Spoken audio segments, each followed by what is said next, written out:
Nous sommes partagés avec Marseille deux corpus d'études différents. Marseille a travaillé sur des opérations de logement social que je qualifierais d'exceptionnelles. Le corpus que nous avons choisi, ce sont des modèles innovation, donc des logements en série qui ont été construits entre 1973 et 1975. 3 campagnes pendant lesquelles ces modèles ont été proposés aux bailleurs sociaux qui voulaient construire des logements sociaux. C'est un moment un peu particulier de la construction du logement social en France qui nous a intéressés. Pour mener à bien cette recherche, nous l'avons fait avec 2 partenaires, le Conseil d'architecture, d'urbanisme et de l'environnement du Nord, le CAUE du Nord, et puis avec la Direction régionale des affaires culturelles des Hauts-de-France, la DRAC, nous avons plus spécifiquement mis en place une campagne de labellisation architecture contemporaine remarquable. Et nous avons d'abord constitué un corpus qui comprenait à peu près 90 opérations. Tout ça a constitué une masse documentaire qui a été travaillée ensuite par les membres de l'équipe lilloise suivant plusieurs axes. Le premier axe était cette étude, je dirais, sur le terrain des différentes opérations. Ensuite, il y a eu un volet paysager qui a travaillé sur les espaces non construits qui étaient générés par ces opérations. Plusieurs collègues ont travaillé sur le second œuvre. Ma collègue Antonella Mastrorilli a travaillé sur les questions thermiques. Pendant 2 ans, plusieurs ateliers de conception ont travaillé à partir de modèles innovation dans plusieurs cas. C'est-à-dire en fait, ils ont choisi des modèles qui, pour des raisons tout à fait pragmatiques, parce que les bailleurs pensaient qu'il était nécessaire de les rajeunir, on peut dire, et donc ces ateliers ont travaillé sur la question globale, comment faire avec ces édifices existants. En même temps que le volet recherche, connaissance faisait le point sur ces opérations et sur leur intérêt, des ateliers de projet travaillaient avec les étudiants sur on va dire des hypothèses d'intervention sur ces édifices. La recherche déjà aboutit à une connaissance qui n'est pas la connaissance superficielle que l'on avait de cette opération modèle innovation, et donc notamment la comparaison avec les situations sur le terrain a montré toute la diversité et quelquefois bien sûr l'intérêt de ces édifices. Donc je crois que l'apport de la recherche est aussi ça, c'est par rapport à la connaissance de cette période et qui permet évidemment de réviser, pourrait-on dire, les avis qui avaient été émis précédemment.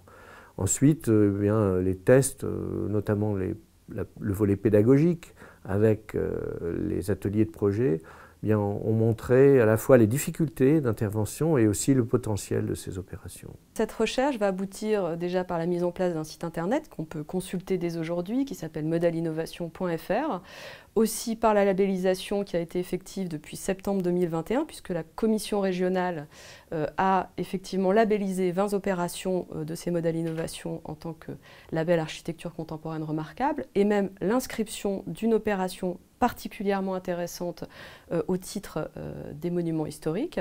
Et puis nous avons aussi conçu une exposition qui va être à destination de toutes les institutions. C'est une exposition qui se veut itinérante et donc qui permettra aussi de connaître ces opérations labellisées architecture contemporaine remarquable.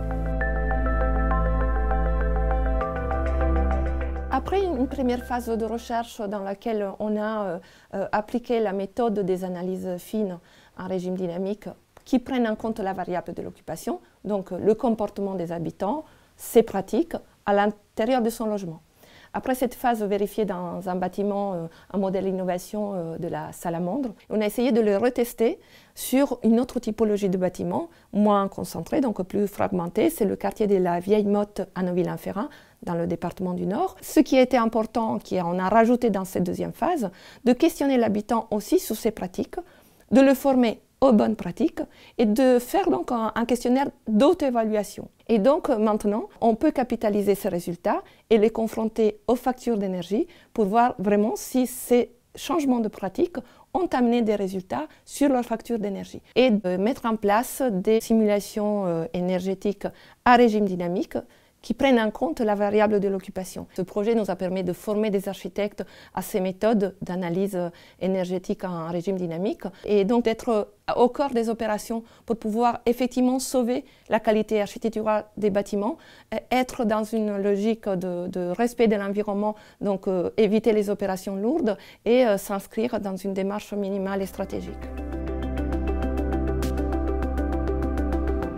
Il faut vraiment essayer d'inscrire chaque opération de réhabilitation au cas par cas et aussi de viser à des interventions stratégiques et minimales. Deuxièmement, je pense que c'est important qu'aujourd'hui l'architecte prenne en main ces interventions de réhabilitation qui sont souvent laissées au bureau d'études. Les bâtiments que nous avons étudiés, en réalité, sont traités exactement de la même manière que les bâtiments absolument sans intérêt. La recherche, elle montre tout leur intérêt, elle montre surtout que ces édifices doivent être traités avec un peu plus de considération. Les personnels qui gèrent au quotidien ces bâtiments n'ont plus aucune idée des raisons qui expliquent leur édification, et notamment, initialement, ces modèles d'innovation ont été conçus pour changer, on va dire, les formes, changer les typologies de logement, donc pour changer de la période précédente. Et en réalité, ils sont exactement traités de la même manière, c'est-à-dire, on va dire, massacrés au quotidien, pourrait-on dire.